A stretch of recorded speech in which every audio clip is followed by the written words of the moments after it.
मूर्तिजापूर येथील शिवाश्रय हॉटेलमध्ये संत गाडगेबाबा कर्मभूमी सेवा प्रतिष्ठानच्या वतीनं आयोजित कर्मयोगी संत गाडगेबाबांच्या पुण्यतिथी सप्ताह सोहळ्यात मूर्तिजापूर शहराला गाडगेबाबांची कर्मभूमी असल्यामुळे डेबूनगर नाव देण्याची मागणी प्रतिष्ठानचे संचालक अनिल डाहेलकर यांनी केली आहे।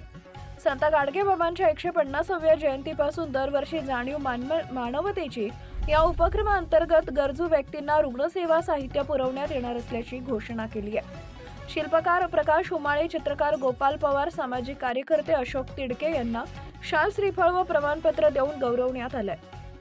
तसेच ईश्वरी प्रमोद वानखडे या विद्यार्थिनीचा वैद्यकीय अभ्यासक्रमाच्या प्रवेशाबद्दल सत्कार करण्यात आला।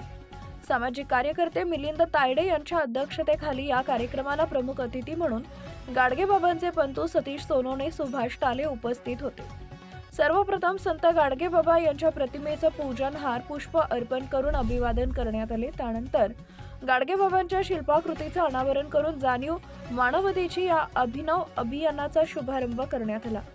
यावेळी सतीश सोनोने, प्राध्यापक गोवर्धन इंगोले, दिलीप सरदार व सुभाष टाले यांनी संत गाडगेबाबा यांनी मनोगत व्यक्त केले। मुकुंद नांदेकर, रुपेश चहाकर, राहुल तिडके, अशोक थोरात, मंगेश वाडेकर, सुधीर कडू, उद्धव जाधव, विकास कुर्रेकर, सौरभ पाटील, सुनील रक्षित, पद्माकर तायडे, अरुण भाऊ वानखडे, कृष्णा वानखडे, श्याम ठाकरे, प्रमोद मोंडोकार, धीरज उबाले, प्रमोद वानखडे, बबिता वानखडे उपस्थित होते। सूत्रसंचालन गझलकार मिलिंद इंगळे यांनी केले।